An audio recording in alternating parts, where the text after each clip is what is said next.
नमस्कार। हांव समीर विश्वनाथ नायक, गोंय विद्याप्रसारक मंडळाचें दोतोर दादाविद्य शिक्षण महाविद्यालय हांगासर हांव सहयोगी प्राध्यापक म्हणून काम करतां। आज आमी एक भारत श्रेष्ठ भारत ह्या उपक्रमा खाला एक विशय पळयतले। आमचो आजचो विशय आसा समाजीकरणाची प्रक्रिया आनी शिक्षण भाग 1। आमी हो विशय 2 भागांमदी पळयतले।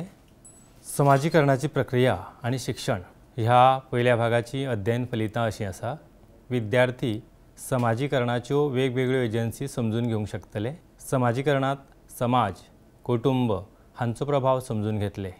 समाजीकरणाची प्रक्रिया म्हळ्यार कितें आनी ह्या समाजीकरणाचे प्रक्रियेत खंयच्यो खंयच्यो वेगवेगळ्यो एजन्सी आसता जाचे वरवीं भुरग्याची वा मनशाची समाजीकरणाची प्रक्रिया सतत चालू उरता तें भुरग्यांक कळटलें। तशेंच हातूंत आजच्या ह्या भागात समाजात ह्या समाजीकरणात समाज आनी कुटुंब हांचो प्रभाव विद्यार्थी समजून घेतले। कशे तरेन ताज्या समाजीकरणात समाज तशेंच कुटुंब आपलें कार्य करता तें तांकां कळटलें। समाज, संस्कृताय, मूल्य आनी पद्दत। समाजा कडल्यान शिक्षण ही एक म्हत्वाची गजाल। संस्कृताय, मूल्यांं आनी चालीरितीक लागून शिक्षणाची पद्दत बदलता। समाजातली कुटुंब संस्था, समाज आनी शिक्षणीक संस्था ह्या सगळ्यांची शिकपाची प्रक्रियेत म्हत्वाची भुमिका आसता। भुरगो जेन्ना शिकता ताज्या शिक्षणात समाजाची आनी समाजातल्या सगळ्या घटकांची खूब व्हडलें योगदान आसता। संस्कृताय, मूल्यांं आनी चालीरितीक लागून शिक्षणाची पद्दत बदलता। जशी जशी आमची संस्कृताय बदलता, वॅल्यू सिस्टम अर्थात मूल्यांं आनी ज्यो आमच्यो चालीरिती आसता, ज्यो प्रथा आसता, ज्यो रूढी जशें कालांतरान तातूंत बदल जायत वता तशें तशें आमचें शिक्षण, आमची शिक्षण वेवस्था आनी ती पद्दत बदलत आसता। तातूंत एक सतत चलपी अशी ही प्रक्रिया आशिल्ल्या कारणान आमी वेवस्थीत बदल घडटना पळयता। आतां ह्या समाजीकरणाची प्रक्रियेत कुटुंब संस्था आनी समाज आनी शिक्षणीक संस्था ह्या सगळ्यांची शिकपाची प्रक्रियेत म्हत्वाची भुमिका आसता ती कशे तरेन तें आमी पळोवया। समाजीकरण म्हळ्यार बरो नागरीक म्हणून तांकां जाय आशिल्लें गिन्यान, वृत्ती आनी मूल्यांं साध्य करप। भुरग्याचें जेन्ना समाजीकरण जालें किंवा समाजीकरणाची ही प्रक्रिया जेन्ना चलता, आतां समाजीकरण जावप म्हळ्यार कितें तर एक आदर्श, एक बरो नागरीक घडटलो जाल्यार ताका कशे तरेचें गिन्यान प्राप्त जाल्लें आसपाक जाय, ताचे भितर खंयच्यो वृत्ती, कशा तरेच्यो वृत्ती विकसीत जाल्ल्यो आसूंक जायो, खंयचीं मूल्यांं जाका आमी वॅल्यूज म्हणटा तीं मूल्यांं रुजपाक जायीं, त्या मूल्यांचो विकास आनी वाड जावपाक जायी, हें सगळें जावप म्हळ्यार समाजीकरण अशें आमी समजता। हो हेच जरी औपचारीक अभ्यासक्रमांत सांगिल्लो आसलो तरी तो मुखेलपणान अनौपचारीक रितीनच साध्य जाता। आमी हे तिनूय वयर उल्लेख केल्या ते मुद्दे पळयता, हें सगळें आमच्या औपचारीक अभ्यासक्रमांत आसताच जाका आमी फॉर्मल एज्युकेशन म्हणटा। म्हणजे आमचें गिन्यान वाडप, आमच्या वृत्तींत बदल जावप, सकारात्मक बदल जावप आनी जी समाजाक बरी आनी योग्य अशी मूल्यांं व्यक्ती भितर विकसीत जावप, हें सगळें आमच्या अभ्यासक्रमांत जे आमी औपचारीक रित्या शाळांनी महाविद्यालयांनी शिकता थंय तें आसताच। पण तरी आसतना औपचारीकपणान आमी हें जें सगळें गिन्यान मेळयता किंवा समाजीकरणाची जी प्रक्रिया चालू आसता ती औपचारीकपणा बरोबरच चड बरे तरेन आनी ताच्या समांतर अनौपचारीक रितीनूय साध्य जायत आसता हें आमकां खबर आसा। समाजीकरणाची एजन्सी भुरग्याच्या आयुश्यांत सादारणपणान एकूण समाज म्हळ्यारूच समाजीकरणाची एजन्सी आसता आनी ताचे कडेन जाचो संपर्क येता आनी संवाद सादता तो दर एक मनीस कांय प्रमाणांत समाजीकरणाची एजन्सी अशें आमच्यांनी म्हणूं येता। जो समाज आसा त्या समाजांतलो मनीस किंवा एक भुरगो म्हळ्यार एक घटक, आतां ह्या समाजांत आशिल्ल्या सगळ्या गजालींचो प्रभाव आमच्या आयुश्याचेर पडटना आमी पळयता आनी म्हणून समाज म्हळ्यार सुद्दां एक म्हत्वाची समाजीकरणाची एजन्सी अशें आमी मानतात। ह्या ज्यो ज्यो गजाली आसा त्या गजालीं कडेन जसो आपलो मनशाचो संबंद येता त्या गजालीं कडेन म्हणजे मनशां कडेन म्हणुया किंवा संस्थां कडेन मागीर त्यो शिक्षणीक संस्था आसत मागीर आनीक NGO आसत किंवा आमकां ह्या संवसारांत दिसपी सगळे घटक ह्या सगळ्या गजालीं कडेन जेन्ना ताचो संपर्क आनी संबंद येता ताजे कडेन संवाद सादप जाता जाल्यार ह्यो सगळ्यो गजाली आमी भुरग्याच्या समाजीकरणाची एजन्सी अशें समजतात. समाजीकरण सगळे कडसून जाता पूण सगळ्यांत प्रभावी परस्पर संवाद विशिश्ट गटात जाता जाका समाजीकरणाची एजन्सी अशें म्हणटात. आतां समाजीकरण हो जो प्रकार आसा तो सगळे कडसून जाता पूण तरी आसतना अशें आसता की कांय गजाली कांय घटक ह्या समाजीकरणाचे प्रक्रियेत चड प्रभाव घालपी अशें आसता आनी हे जे चड विशिश्ट नदरेन प्रभाव घालपी घटक आसता त्या प्रभावी घटकांक आमी ह्या समाजीकरणाच्यो एजन्सी अशें म्हणटात. कुटुंब, कुटुंबीक मूल्यांं, शाळेची शिस्त आनी वागणूक. कुटुंबीक मुल्यां वरवीं शिक्षणाच्या मुळाव्या तत्वांची बुन्याद घालतात. कुटुंबांतले वांगडी, पालक आनी भावंडां हांची वागणूक, नैतीक मुल्यांं आनी वृत्ती शिकपाचे प्रक्रियेचेर परिणाम करता. कुटुंबाची जबाबदारी वा कुटुंब कशे तरेन भुरग्याच्या समाजीकरणांत प्रभाव घालता, कशे तरेन ताका समाजीकरणा कडेन व्हरता, हळू हळू आपल्या कुटुंबाच्या अनुकरणांतल्यान कुटुंबांतल्या आवय बापूय आसत, वांगडी आसत, भावंडां आसत ह्या सगळ्यांचें अनुकरण करून भुरगें कशे तरेन आपलें समाजीकरण करता किंवा कळत नकळत ताजें समाजीकरण कशें घडत वता हें आमी फुडें सविस्तर पळयतले. तर ह्यो सगळ्यो गजाली ताच्या समाजीकरणाचेर प्रभाव घालता. कुटुंबांतल्यो सगळ्यो व्यक्ती ताका समाजीकरणाच्या प्रक्रिये कडेन व्हरता. दुसरो मुद्दो आसा शाळेची शिस्त आनी वागणूक. घरांतली शिस्त आनी वागणूक शाळेंतल्या शिस्त आनी वागणुकीचेर परिणाम करता. शाळेंतल्या सहभागाक कुटुंबीक शिस्त आनी सकारात्मक संस्कृताय म्हत्वाची. आमी ज्या वेळार भुरगो शाळेंत वतना पळयता तेन्ना त्या भुरग्याची वागणूक ताजें वर्तन जें आसा शाळेंत सुद्दां आमी जेन्ना एखादलो भुरगो मस्ती करता आसत किंवा भुरगो विशिश्ट तरेन समजा रिएक्ट जाता आसत जाल्यार ताजी पार्श्वभूंय अशी आसता, ताजी फाटभूंय अशी आसता. घरांतलें वातावरण जें आसा तेंच तो शाळेंत ताजें एक आमकां तो एक प्रकारचो आरसो कसो. ताजे घरांतले संस्कार, ताज्या घरांतली परिस्थिती, कशे तरेची शिस्त आनी चलणूक तांच्या घरान आसा, कशे तरेचें वेवस्थापन, कशे तरेचें वागप चलता हाजें एक प्रकारचें दर्शन आमी ताच्या शाळेंतल्या वागणुकेंतल्यान घेता. तातूंतल्यान आमकां कळटा की हें सगळें तश्याक तशें बरोबर आसतलें.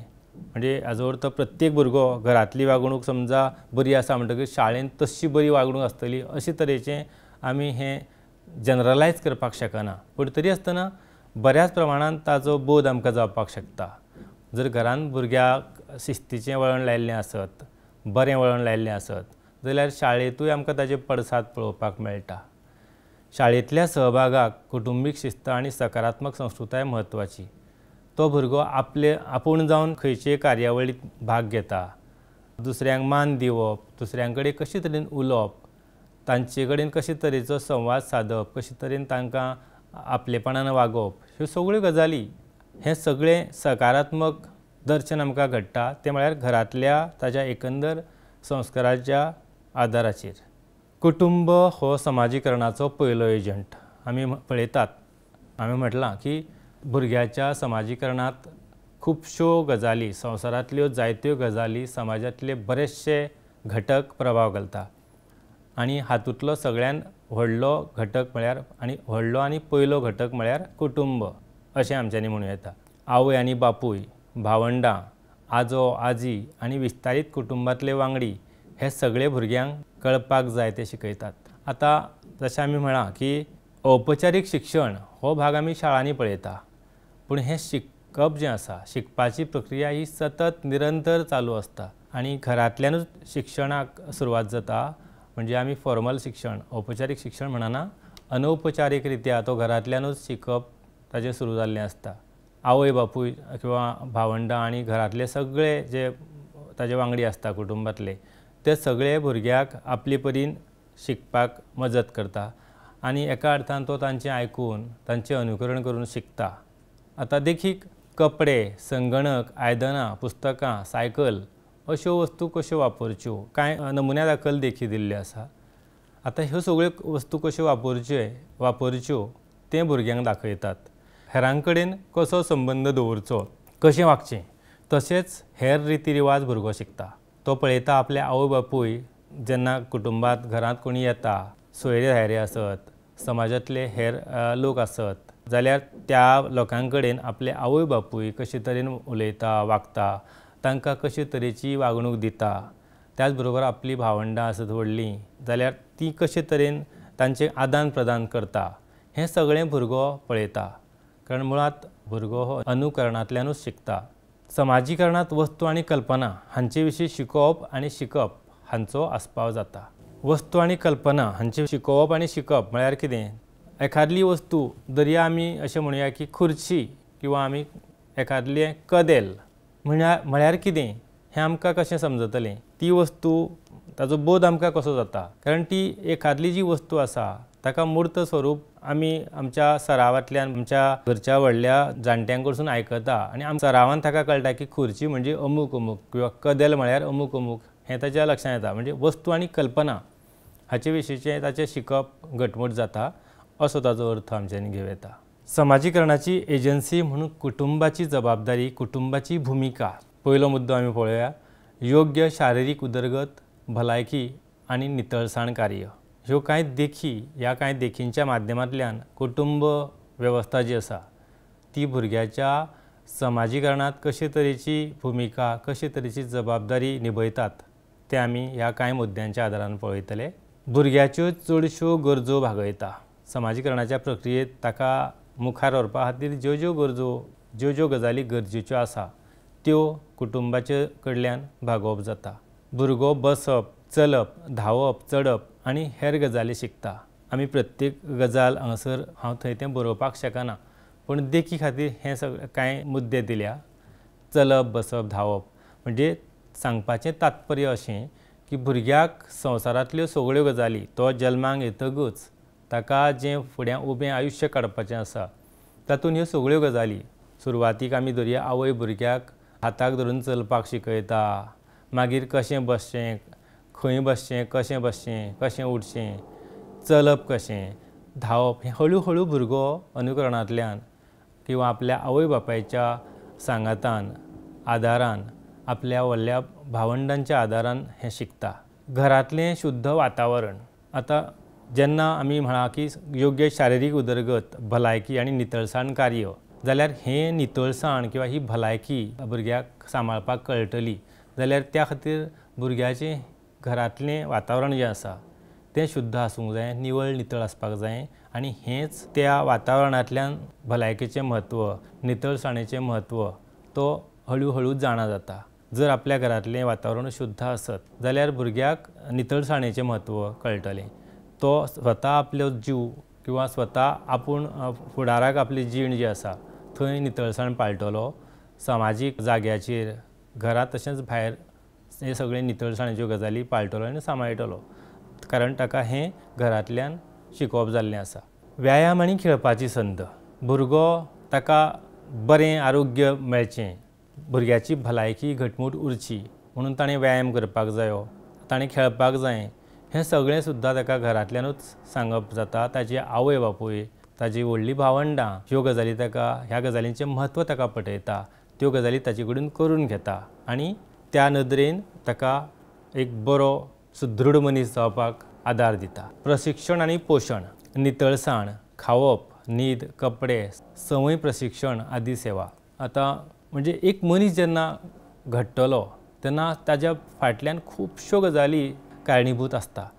ताका नितळसाणेचे खावप, न्हिदप, कपडे, संवय, कसले कपडे घालप किंवा कपड्यांचें म्हत्व, आपल्यो बऱ्यो संवयी कश्यो आपणें जोपासप, स्वताक बरे तरेची संवय कशी लावन घेवप, कांय चुकीच्यो संवय आसा जाल्यार ताजे पसून ताका सावध करप, ताजे पसून ताका परावृत्त करप, ताका जाय आशिल्लें प्रशिक्षण दिवप, हें सगळें घरांतले वांगडी विशेशता ताजे आवय बापूय आनी बाकीचीं घरचीं मनशां ताजे खातीर करता आनी हातूंतल्यान ताजे समाजीकरणाचे प्रक्रियेंतलें पयलें पावल सुरू जाता. दुसरो मुद्दो पळोवया. योग्य नैतीक विकास. आमी पळयता कुटुंबाची जबाबदारी कुटुंब भुरग्याचे समाजीकरणाचे प्रक्रियेंत कशे तरेन आदार करता. तातूंतलो दुसरो मुद्दो आसा योग्य नैतीक विकास. जिवीत म्हळ्यार सूख वेदना सूख आनी दुख्खान भरिल्लें आसता. जिणेंतल्या तथ्यांक लागून भुरग्यांक जिणेंतल्या वास्तवा कडेन वळख जाता. हो मनशाच्या जिणेंत सगळ्या प्राणीमात्राच्या जिणेंत ह्यो दोनूय गजाली आसता सूख आनी दूख. आतां भुरग्याक सुरवातीक जेन्ना ल्हान भुरगो आवय बापाय कडेन कितें मागतकच ताज्यो सगळ्यो इच्छा ताज्यो सगळ्यो मागण्यो आवय बापूय जमता त्या तत्परतेन पुरयता. लाडान ताजी अपुरबायेन काळजी घेता ताका जाय नाका तें पळयता. पूण जिणेंत फुडें आपलें स्वताचें अस्तित्व आपल्या जिवनांत आपले जिणेंत आपल्याक कोण जावपाचो आसा आपणें जिवीत कशे तरेन मुखार व्हरपाक जाय जगपाक जाय हें ताका कळटलें जाल्यार जिवनांतलें म्हत्व जिवनांत सुख दुखां ह्या गजालींक पर्याय ना. ह्यो दोनूय गजाली एकाच नाण्याच्यो दोन बाजू कश्यो आसता ह्या वास्तव गजालीचें भान हाडून दिवपाचें काम सुद्दां भुरग्याचें कुटुंब करता. म्हळ्यार ताची आवय बापूय आनी हेर घरांतली मंडळी करता. भुरग्यान मागणी केल्लें सगळें दिवन ताचे चड लाड करपाक फावना. तांच्या अणभवांत वेदनेचो सौम्य डोस येवंक जायो. आतां हो सुद्दां एक विचार कुटुंबच ताका अशे तरेच्या विचारांत मुखार हाडटा. ताका अशे तरेची वळख करता समाजांत. कारण भुरग्याक जर दिसलें आवय बापाय कडेन मागलें आनी ताका तें रोखडेंच मेळ्ळें. जेन्ना ताणें कसली गजाल मागली आनी ताका ती समजा कळाव लायनासतना रोखडीच दिवप जालें जाल्यार भुरग्याचो समज असो जावं येता की आपल्याक सुखासुखी सगळें मेळपाक शकता. आपणें कश्ट करपाची गरज ना. आपणे जिणेंत मेहनत घेवपाची किंवा परिश्रम करपाची गरज ना अशी घडये ताका संवय जावं येता. अशे तरेचो ताजो गैरसमज जावं येता.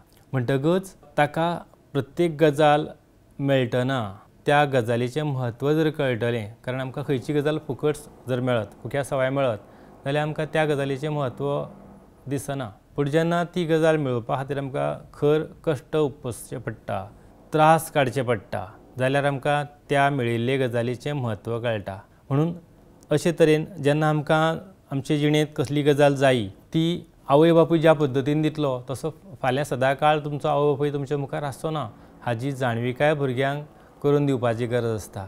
आनी ताका मागलें आनी रोखडेंच दिलें अशें करिनासतना वेदनेचो सौम्य डोस येवंक जाय अशें जेन्ना हांव म्हणटा हाजो अर्थूच कितें की ताका ताजें म्हत्व कळपाक जाय. आपूण मागता तितली गजाल सहज मेळ्ळी जाल्यार ताका जिणेचो अनुभव जाय ते पद्दतीन येवचो ना आनी मुखार वचून ताजे खातीर तें एक मोठें संकश्ट साबीत जावं येता. मोठें संकश्ट सिद्ध जावं येता. मागीर तांकां तांच्या मुल्याचेर आदारीत निर्णय घेवपाक सशक्त करप. प्रत्येक मनशाची एक जगपाची शैली आसता. ताच्या जिणेंतली विशिश्ट मुल्यां ताणें ठरोवपाचीं आसता.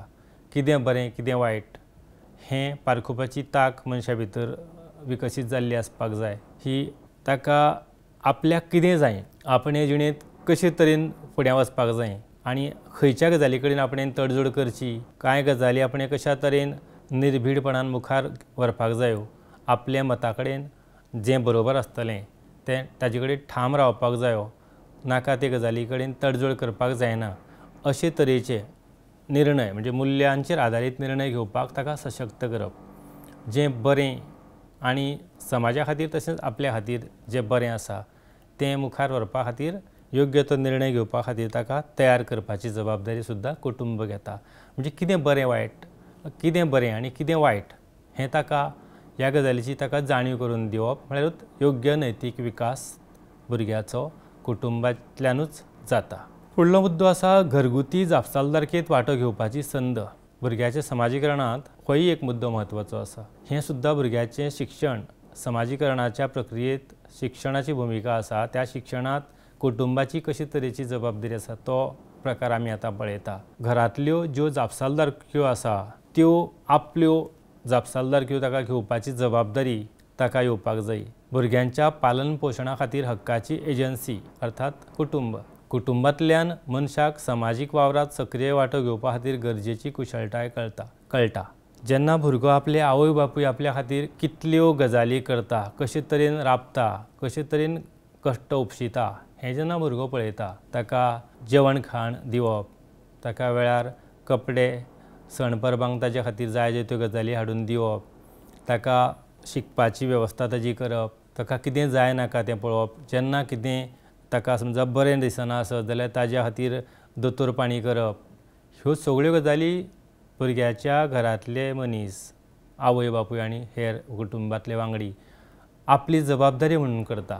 ह्या कुटुंबाची जबाबदारी जेन्ना भुरगो पळयता तेन्ना तो स्वता ह्या गजालीक आपलें एक हातून आपलोय रोल आसा, ही आपली जबाबदारी आसा।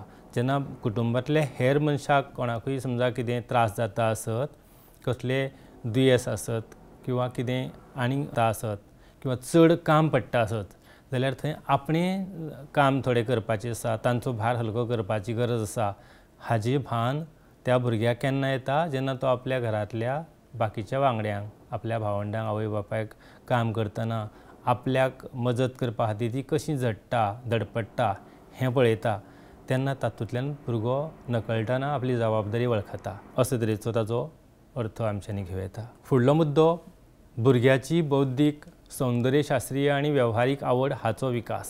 भुरगो आपली आवड आनी दुस्वास पयलीं कुटुंबांत उक्तायता। भुरग्याक राग करप किंवा शीण काडप, आपल्याक अमुकूच जाय अमुकूच नाका अशें म्हणपाची हक्काची सुवात म्हळ्यार घर। आपल्या आवय बापाय कडेन भुरगो जाय नाका तें हक्कान मागता, ताका दिसता आपणें मागप आनी आवय बापायन तें आपल्याक दिवप। आपल्याक कितें आवडटा किंवा आपल्याक कित्याक आवडना किंवा आपल्याक अशेंच जाय तरेच्यो जायत्यो गजाली भुरगो आपल्या हक्कान आपल्या आवय बापायक सांगता।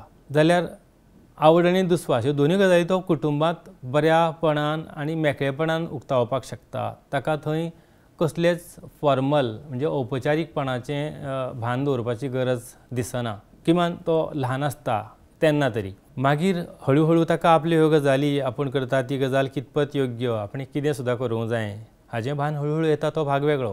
पूण कुटुंबांतल्यानूच ताका ही गजाल कळटा की कितें बरें कितें वायट। तर तातूंतल्यान म्हणजे बौद्धीक सौंदर्यशास्त्रीय आनी वेव्हारीक आवड हांचो विकास जाता जाल्यार तें अशा पद्दतींतल्यान घडटा। दुसरो मुद्दो बऱ्या गजालींक प्रोत्साहन दिता आनी वायट गजालींक पयस करता। जेन्ना तो सतत कुटुंबांतल्या हेर मनशांक पळयता, बऱ्यो गजाली समजा ताणें कितें बरें केलें आनी जेन्ना ताका आवय बापूय ताचे फाटीर शाबासकेची थाप दिता किंवा ताका वा तुवें बरें केलें हां अशेंच करपाक जाय।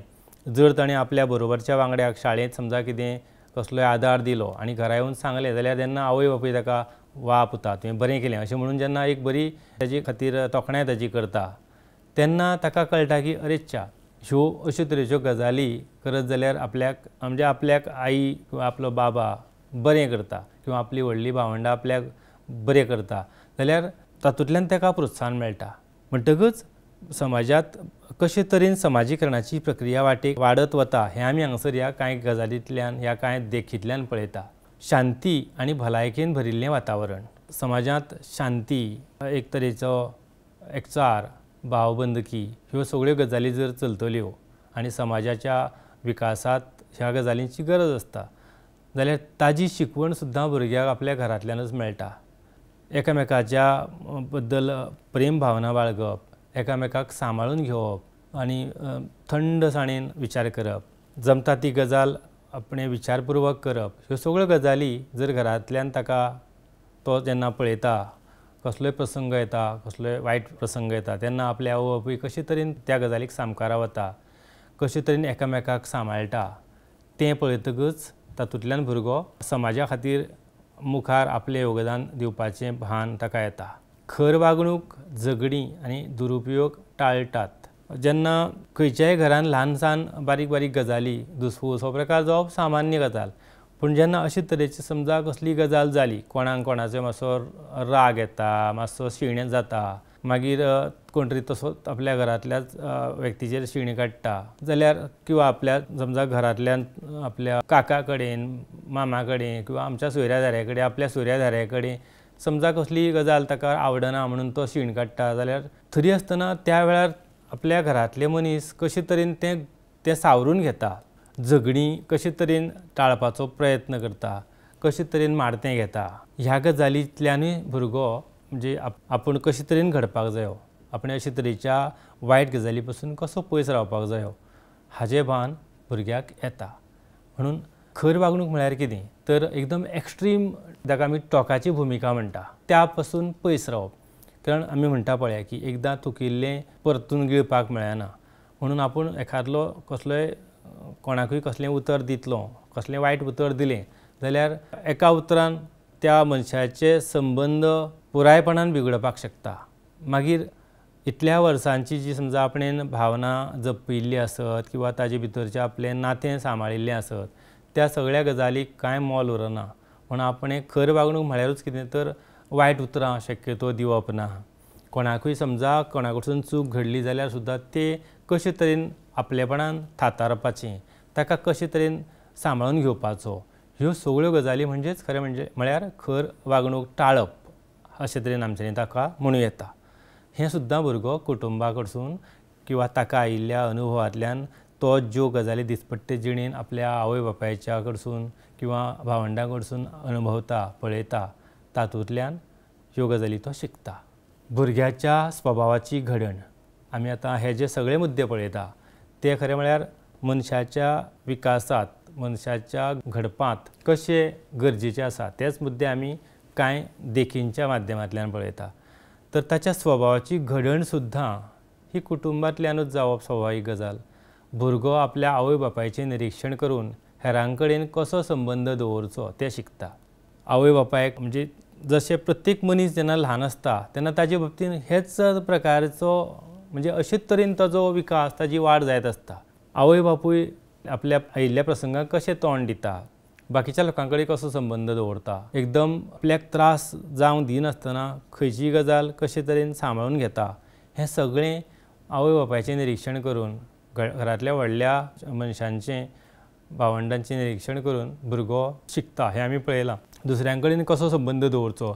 दर्या अशें आसता की कामाच्या जाग्यार म्हणुया किंवा जेन्ना भुरगो खंय तरी भायर शाळांनी शिकता आसतना, ग्रावंडार खेळटा आसतना जाल्यार आनी खंय भोंवपाक गेल्ले कडेन आसतना कितें ताजे कडेन वाद विवाद जावपाक शकता, कसली झगडी मुद्दम खंयचो भुरगो मस्तेपणान कितेंय खारलें ताका दुखोवपाक शकता, कितें म्हणपाक शकता, जाल्यार अशा परिस्थितींत सुद्दां तें कशें सांबाळचें, हातूंतल्यान कसो मार्ग काडचो आनी आपल्या त्या बऱ्या गुणांचें दर्शन कशें घडोवचें हें तो घरांतल्यानूच शिकता. मतभेद जाल्यार कशें वागचें तें शिकतात. बऱ्याचदा अशें आसता की कांय वेळार खंयचे तरी गजालीक लागून दोन व्यक्ती भितर मतभेद जाता किंवा दोन गुटां भितर मतभेद जाता जाल्यार हे मतभेद जाले म्हणटकच आमच्यांनी अशें म्हणपाचें काय की आतां आमी परत ते दोन मनीस आतां परतून एकठांय येवपाक शकना, अशें जावंक जायें काय. अशें जाल्यार समाज मुखार वतलो कसो. कारण आमकां दर दिसा दर एक व्यक्तीची खंयची नाल्यार खंयची गजाल खटकतली, खंयची गजाल हांव जशें चिंत्तां तशें तो चिंतिना, म्हाका आवडटा तें ताका आवडना, हें सामकें सामान्य, ही सामकी नॉर्मल गजाल. पण जरी आमी अशा गजालींतल्यान जर दिसान दीस मतभेद वाडयत रावले, म्हाका तुजें पटना, म्हाका हें मान्य ना, म्हाका अशेंच जाय, अशे तरेन जर आमी जगतले म्हणत जाल्यार आमी ह्या समाजान वावुरपाक फीट ना अशें म्हणचें पडटलें. म्हणटकच समाजांत जर आमी रावतले, समाजान जर शांती आनी ह्या सारक्यो गजाली उरतल्यो जाल्यार आमकां कसले मतभेद जाले, वाद विवाद जाले जाल्यार सुद्दां तकली थंड दवरपाची आसता आनी त्या गजालींतल्यान तरचें आसता. हें सुद्दां भुरग्याक आपलें कुटुंबूच शिकयता. दुयेंस, दाब, चिंता, ताण आदी कारणांक लागून जावपी ताण सोंसपाची तांक मनशाक दुयेंस जावंक शकता. आमी म्हणटा न्ही सूख आनी दूख सगळ्यो गजाली दोनी गजाली मनशाक अणभवपा शिवाय पर्याय ना. दाब म्हणजे जो कामाचो दाब, प्रेशर आसूं येता, म्हणजे ताण आसूं येता, मागीर फुडें कशें जातलें अशे तरेचो जो ताण आसता. चिंता, जबाबदारी खूब आसता, वेळ कमी आसता, कामां खूब आसता, पयसो कमी आसता, मागीर ह्या सगळ्या कर्तव्यांतल्यान आपल्याक तरपाक जायो हे तरेची एक चिंता मनशाक सतत सतयता. ह्या सगळ्या गजालींतल्यान सुद्दां मनशान तरपाची गरज आसता. आतां ताका हो ताण, ह्या ताणांतल्यान भायर कशें सरपाक जाय हें सुद्दां कुटुंबाच्या अनुकरणांतल्यानूच तो शिकता. कारण अशें खंयच आसना जावं तो मनीस कितलोय श्रीमंत आसूं कितलोय गरीब आसूं, म्हणजे श्रीमंत म्हणजे गिरेस्त मनशाक ताण आसना किंवा ताका आनी कसलें दुयेंस जायना किंवा तो सदांकाळ सुखी आसता, म्हणजे ताणें कसलेच कश्टाचे किंवा परिश्रमाचे अनुभव घेतलेले आसना, अशें जावंक शकना. मनशाक आमी म्हणटात किंवा आमी आयकतात, पुराणांनी आमी आयकलां किंवा किर्तन भजनां सारकिल्या प्रकारांतल्यान आमी जाणा. म्हणटकच खंयच्याय मनशाक ताण आयलो किंवा ताजेर जबाबदाऱ्यो वाडल्यो जाल्यार सुद्दां ह्या अशा तरेच्या प्रसंगाचेर ताणें भिवून वचपाक उपकारना, ताणें धीर सोडपाक फावना. ह्यो गजाली भुरगो जो आसा तो आपल्या कुटुंबांतल्यानूच आपल्या घरांतल्यानूच शिकता आनी ताजे विशींची ताजी म्हणजे ताक सोंसपाची जी एक तयारी आसा ती ताची हांगासरल्यान घडटा. स्वताची अभिव्यक्ती करपाची संद, ताज्या जल्मजात आग्रहाचें आनी इत्सेचें योग्य अशें प्रशिक्षण. मनशाक प्रत्येक जिवाक दिसता की आपूण आपली स्वताची अस्मिताय आसा, आपली स्वताची अशी एक वळख आसा हें दिसप स्वाभावीक आनी मनशाच्या बाबतींत तें चड लागू जाता. ताका अभिव्यक्त जावपाचें आसता, ताका आपली स्वताची अशी एक आयडेंटिटी जाका म्हणटा सिद्ध करपाची आसता. जाल्यार ह्या गजालीक सुद्दां पोसवण मेळटा ती आमकां घरांतल्यानूच कुटुंबा कडच्यानूच. ताका ताणें कशे तरेन मुखार वचपाक जायो, तो घरांतलो भुरगो जो आसा ताका ताजी आवड कितें, तो खंयचे गजालीन बरें करपाक शकता, ताका खंयचे गजालीचें आकर्शण आसा, कशे तरेची अभिवृत्ती जाका म्हणटा एटिट्यूड ताजे भितर दिसता, ताजे वरसून ताका घरांतले म्हणजे आवय बापूय विशेशता मार्गदर्शन करपाक शकता. तो आपल्या इत्सेक आनी आपल्या जिणेंत कितें करपाक शकता ताका ताजे बद्दलचें योग्य अशें मार्गदर्शन ताणें कितें करपाक जाय आनी तें कशें करूं येता. ताका जर मुखार वचपाचें आसा जाल्यार ताणें खंयचे गजाली कडेन चड लक्ष दिवंक जाय हें थोडेशें ना म्हळें सुद्दां जाल्यार ताका ताजे आवय बापूय दाखोवपाक शकता, सांगपाक शकता. दुबाव काळजीपुर्वक काडून उडयतात. भुरग्याच्या मनांत ताका तितलें ताजें अणभव तितकें प्रगल्भ जाल्लें आसना, म्हणटकच ताका आपूण नेमकें कितें करूंक जाय किंवा आपूण हें जें चिंतलां तें योग्य आसा काय कितें, किंवा आपल्याक ताजेर आनी कितें मार्गदर्शन जाय जाल्यार खंय वचपाचो, आपणें आतां खंयचे दिकेन फुडें वचप, हें सगळें भुरग्याक ताज्या घरांतल्यान सांगप जाता. ताजे भितरले जे दुबाव आसता, ताका ज्यो ज्यो अडचणी जाणवतात त्यो सगळ्यो अडचणी ताजें परिमार्जन करपाचो प्रयत्न जो आसा तो कुटुंबा कडल्यान जाता. ताका खंयच्यो अडचणी आसा जाल्यार त्या अडचणींचें निरसन कुटुंबांतले व्हडले लोक, कुटुंबांतले ताजी भावंडां आसत, आवय बापूय आसत, ते करपाचो प्रयत्न करता. हो सुद्दां एक समाजीकरणाचोच प्रकार. योग्य स्पश्टीकरण दिवन जिज्ञासा पुराय जाता. आतां जेन्ना भुरग्याक जे प्रश्न पडटात ताज्या प्रश्ना खातीर जेन्ना पडिल्ल्या प्रश्नांक ताका जे पद्दतीचें स्पश्टीकरण दिवप जाता, ताज्यो शंका आसता त्या शंकांचें निरसन जाता, ताका ज्यो अडचणी येता ताजे मुखार जेन्ना एक तरेची द्विधा मनस्थिती आसता जाल्यार ताज्या त्या दुबावांक ताज्या त्या शंकांचें निरसन योग्य दाखले दिवन देखी दिवन जेन्ना घरांतलीं मनशां ताका समजायता जाल्यार तें ताका म्हणजे तातूंतल्यान तो तयार जाता. अशे तरेन भुरगो घडटा. मागीर ताका सौम्य वागणूक दिता आनी तांच्या व्यक्तिमत्वाक आदर दिता. भुरगो खंयच्या आवय बापायक आपलो भुरगो म्हणजे एक भांगर किंवा हिरोच, ताका जितलें सांबाळपाक जाय, ज्या पद्दतीन ज्या नाजूकसाणेन जे पद्दतीची काळजी घेवन जमता तितलें कॅर घेवन भुरग्याक सांबाळपाचो प्रकार प्रत्येक आवय बापूय करता, दर एक आवय बापूय करता. आनी त्याच बरोबर ताज्या व्यक्तिमत्वाक आदर दिता. एक ल्हान भुरगो आसुनूय सुद्दां ताका कळपाक जाय, जर भुरग्याक सुद्दां एक ताका समजायलो, ताका ताजे सुद्दां एक विशिश्ट पद्दतीन ताकाय जर आदर दिलो, ताकाय ताजें म्हत्व आसा हाची जाण हाडून दिली जाल्यार भुरगो ती गजाल दुसऱ्या खातीर तशेंच पद्दतीचें आपलें वर्तन दवरतलो.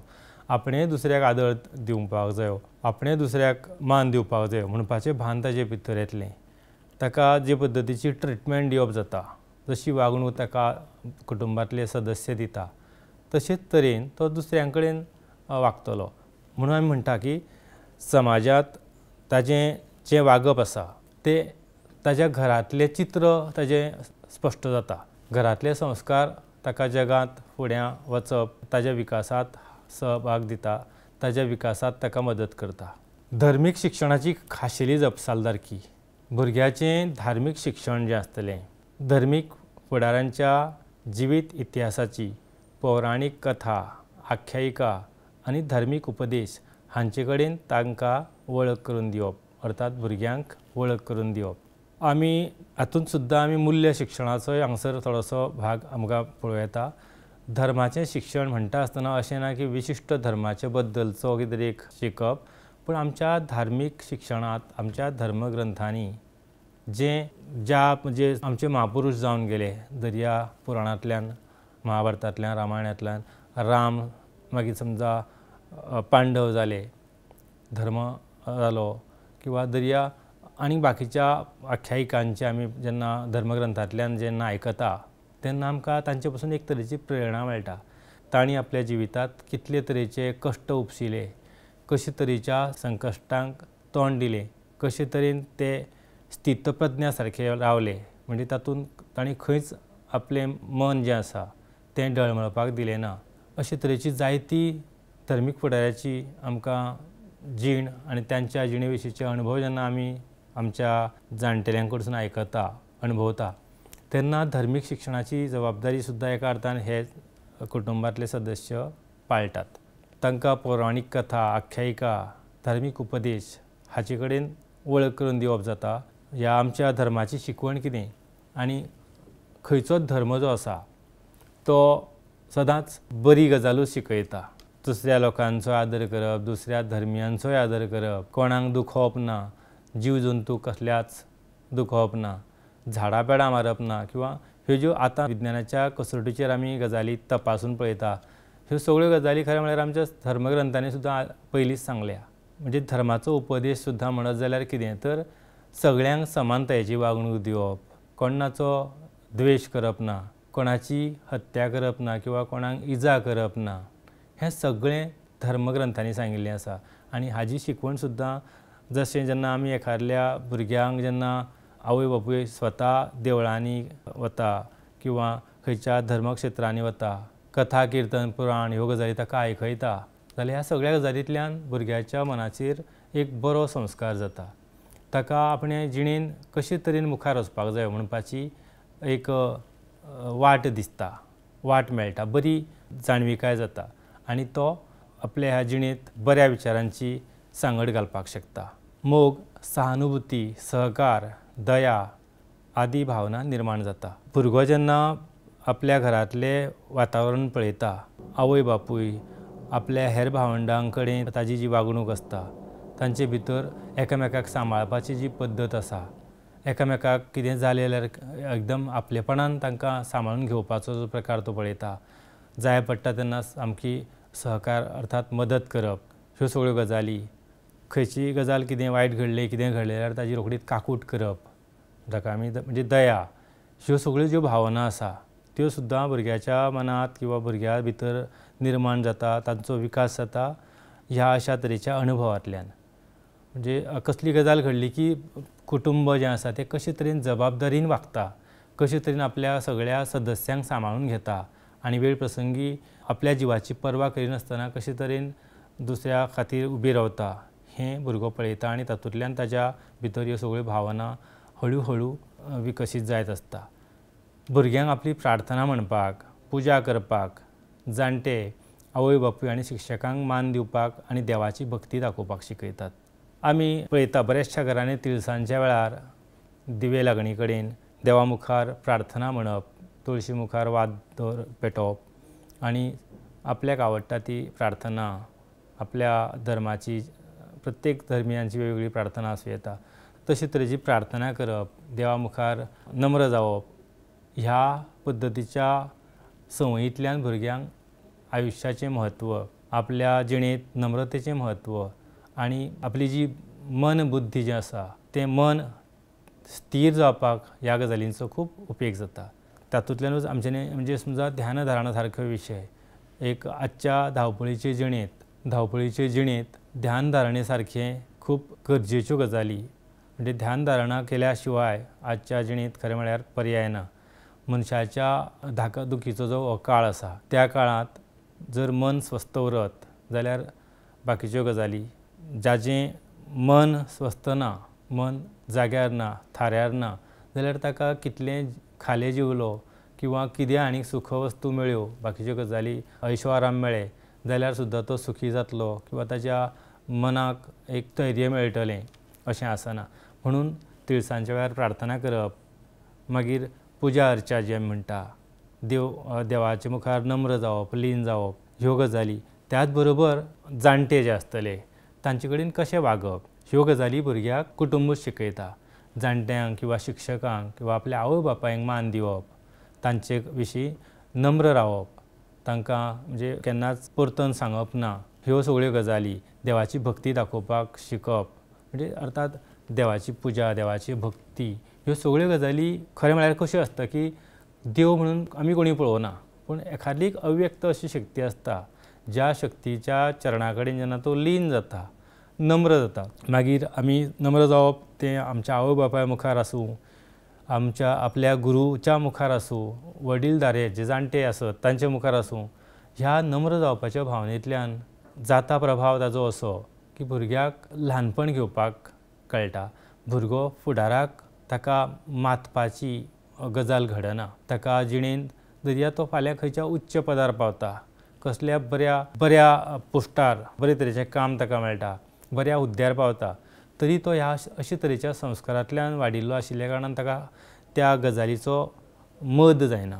ताजे तकलेक म्हणजे आमी म्हणटा पळया मस्तकाक मारता म्हणटा तो प्रकार घडना किंवा घडपाचें प्रमाण खूब कमी उरता. कारण ताका ह्या सगळ्या संस्कारांतल्यान तो मुखार आयिल्लो आसता.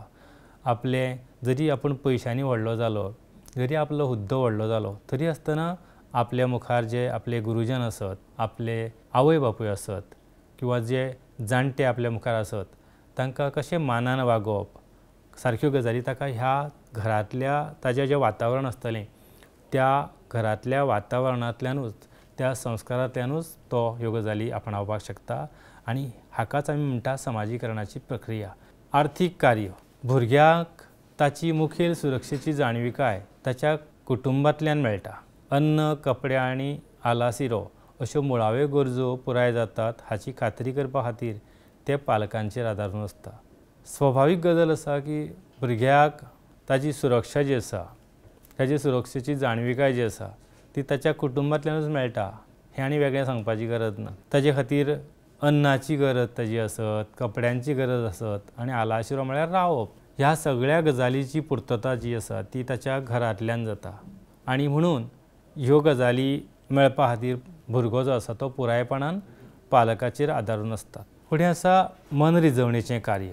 आतां भुरग्याचें मन रिजवणेचें कार्य जें आसा म्हणजे भुरग्या भितर एक उमेद येवची, भुरग्याक जगपाची उमेद येवची, ताजें मन निर्शेवचें न्ही. नाल्यार कशें आसता की समजा आमी धरुया एखादलो भुरगो सतत अभ्यास करता. आजच्या धाकधुकीच्या काळांत तर आमी पळयता की भुरग्याक मात सुद्दां स्वास घेवपाक मेकळो वेळ मेळना अशे तरेची परिस्थिती सद्या आमी निर्माण जाल्ली पळयता. तर ह्या वेळार जर मनरिजवणेचे कार्यक्रम नासत जाल्यार त्या भुरग्याचें जिवन एखाद्या वेळार निर्सेवणेचें जावं येता, खूब निरस अशें जावं येता. तातूंतल्यान त्या जिणेचो उबो घेवपाची शक्यता आसूं येता.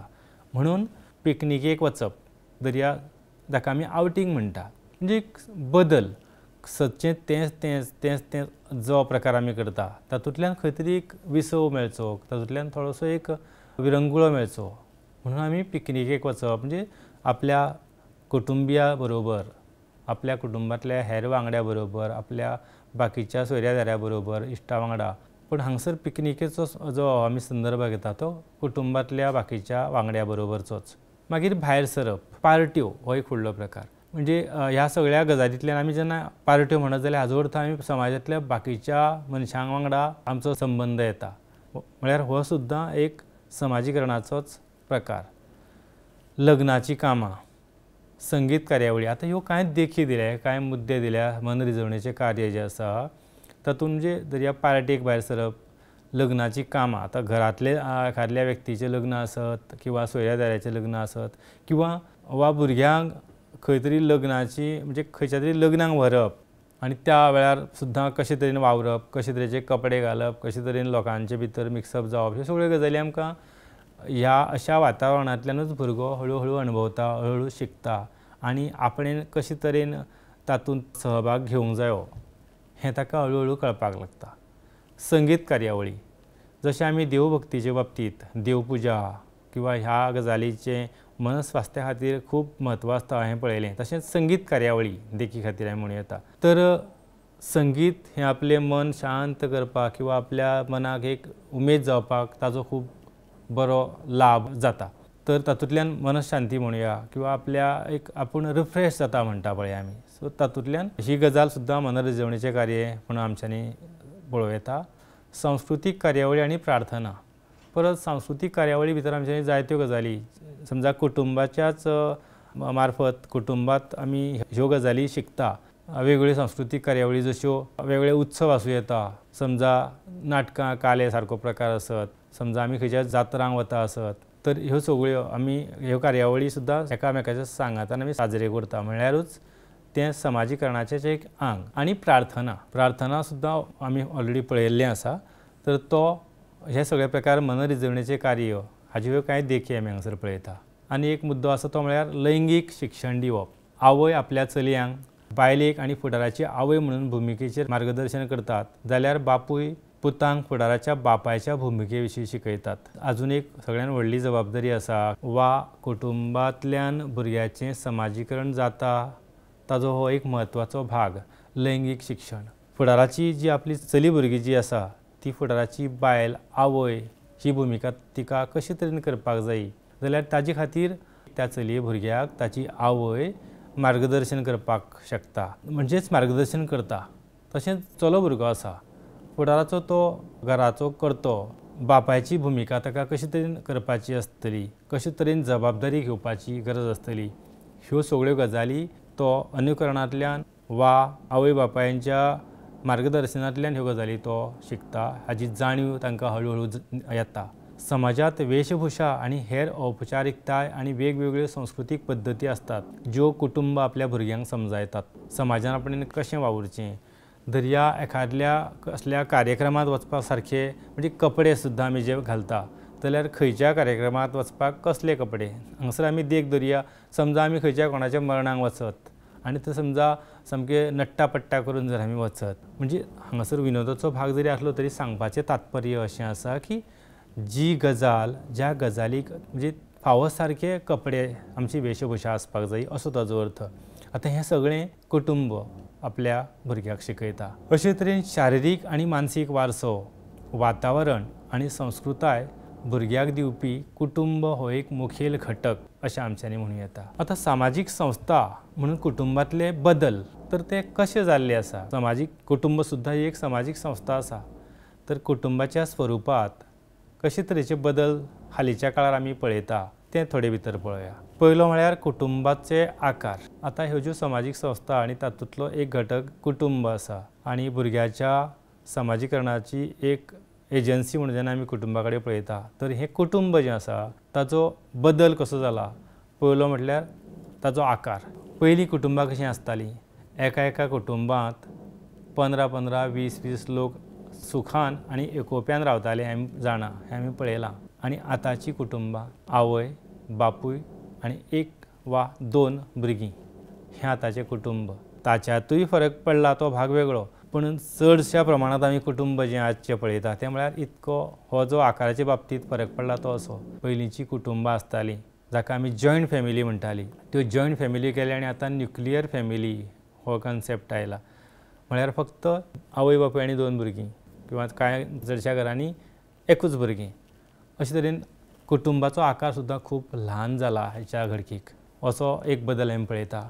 दुसरो प्रकार आमी पळयता तो म्हळ्यार एकल पालक कुटुंबां. आयकतकच आयकुपाक सुद्दां कितें तरी विचित्र दिसता, पूण ह्यो गजाली सुद्दां अशे तरेची सुद्दां कुटुंब वेवस्था बदलतना आमी पळयता की एक पालक म्हणजे आयदर अशें म्हणया की बापूय आनी तागेलें भुरगीं, आवय ना, किंवा आवय आनी तागेलें भुरगीं, बापूय ना. हाजो अर्थ असो आसूं नये. म्हणजे ही गजाल पयलींच्या काळार कशी अनुभवताले की समजा समजा दोगांय भितरलो एक कोण तरी पालक आवय किंवा बापूय समजा भायर पडटा जाल्यार तें एकल कुटुंब तो प्रकार वेगळो।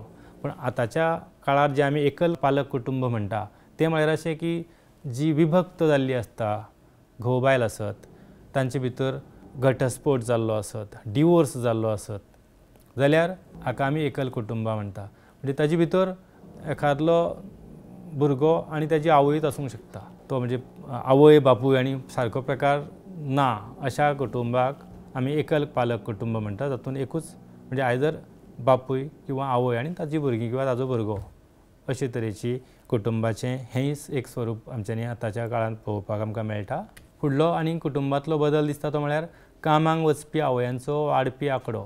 पयलीं कशें आदींच्या काळार कशें आसतालें की आवयो ह्यो फक्त भुरग्यांक पळोवपा खातीर घरा आनी बापूय जावं तें मागीर कसलेंय काम, शेतकाम आसूं, कसलें तरी दिसवड्याचें काम आसूं किंवा खंयचे व्हडले कंपनीनी कामाक वचूं किंवा सरकार दरबारांतलें कसलें व्हडलें काम आसूं, हें कामाक वचपी आवयाचो आंकडो वाडपी कुटुंबां सुद्दां आतां आमकां पळोवपाक मेळटा आनी अशे तरेन सुद्दां हें कुटुंबाचें स्वरूप बदललेलें आमी पळयता।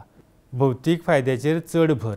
भौतीक फायदो म्हळ्यार सगळीं भौतीक सुखां, म्हणजे जातून अशें आमच्यान अशें म्हणूं येता की थंय फक्त कमोवपाचें, म्हणजे आनीक थंय बाकीची जे आमी रिलेशन्स जाका म्हणटा, संबंद किंवा आत्मीयता किंवा एकामेका कडेन येवप वचपाचो प्रकार म्हणून ह्यो सगळ्यो गजाली खातीर कुशीक उरता आनी फक्त एक आमी जशें म्हणजे एक मशीन आसना, यंत्रा भशेन जगपी कुटुंबां अशे तरेन आमच्यांनी ताजो अर्थ काडूं येता। म्हणजे जाचो फक्त भौतीक फायदो होच एक विशय आशिल्ली कुटुंबां, ताका बाकी समाजाचें, सोयऱ्याधाऱ्यांचें किंवा बाकी जगाचें व्हडलेंशें पडून गेल्लें आसना अशे तरेचीं कुटुंबां आयज काल तयार जातना पळयता। समाजीक संस्था म्हणून कुटुंबांतले बदल फुडलो अजून एक दोन प्रकार आमी पळोवया, ते म्हळ्यार अर्थीक उत्पादन ते अर्थीक उपभोगा मेरेन। म्हणजे ह्या गजालींनी म्हणजे कुटुंबाचें हेंय एक बदललेलें स्वरूप आमी पळयता। तें कुटुंबां म्हणजे उत्पादन म्हळ्यार प्रोडक्शन तयार करप आनी तो तयार केल्लो माल जो आसा ताजो आस्वाद घेवप किंवा तें उपभोगप अशे तरेचीच म्हणजे जोडप आनी तें परत ताजो उपभोग घेवप अशे तरेचो आमच्यांनी एक कुटुंब वेवस्था चलता ती पळोवं येता। सहकाऱ्यांच्या संबंधाक अधिकार किंवा मान्यताय अशे तरेचीं कुटुंबां किंवा कुटुंब वेवस्थेंत ह्या प्रकारचे कांयशे बदल आमी घडटना पळयता।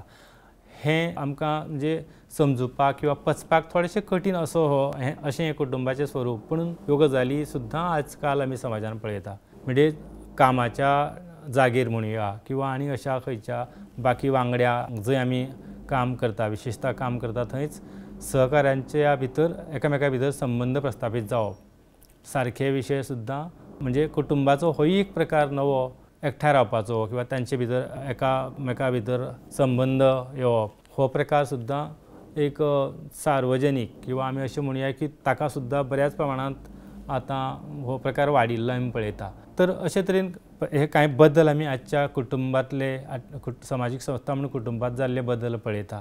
तर समाज, कुटुंब आनी हांचो प्रभाव शिकपाचे प्रक्रियेंत म्हत्वाचो आसता हें आमी पळयलें। ह्या प्रभावांचो सकारात्मक उपयोग करून शिक्षणाचो दर्जो वाडोवपाक तांची गरज आसता हेंय आमी जाणा जावपाक जाय।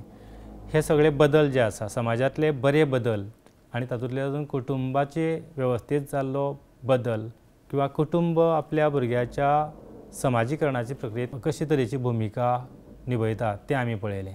तर आज आमी समाजीकरणाची प्रक्रिया आनी शिक्षण हाचे अंतर्गत कुटुंब आनी ताचें समाजीकरणांत आशिल्लें म्हत्व, समाजीकरणाची एक एजन्सी म्हणून कुटुंब हाचें कितें म्हत्व आसा तें कांय मुद्द्यांच्या आदारान विस्तृतपणान पळयलें। हो आशिल्लो भाग 1। तर कुटुंब हें खूब म्हत्वाचें आसता। खंयच्या भुरग्याच्या समाजीकरणांत कुटुंब आपले परीन पुराय योगदान दिता आनी भुरग्याच्या विकासांत, भुरग्याच्या सामाजीक प्रक्रियेंत ताका एक बरो नागरीक जावपाक, ताका एक बरो समाजाचो घटक जावपाक आदार करता हें आमी पळयलें। तर देव बरें करूं।